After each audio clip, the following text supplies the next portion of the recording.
ওই মা শোনো, কি হয়েছে বদের হাড্ডি? আমি বিটিএস না মানে ভাত খামো, ভাত।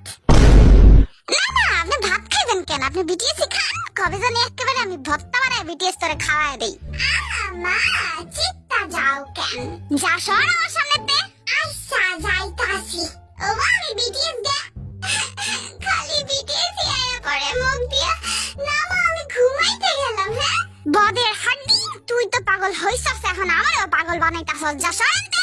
মা গো, পাশের বাড়ির বিটিএস না মানে খালাই তোমারে ডাকে। যাও যাও, খালার কাছে যাও।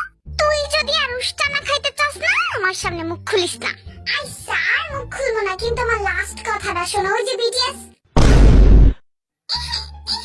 না মানে ও বাবা, তোমারে ডাকছিল, এইটাই কইতে চাইছিলাম আর কি। এবার তো আমি ঝাড়ু দেই আনতাছি, খা তুই।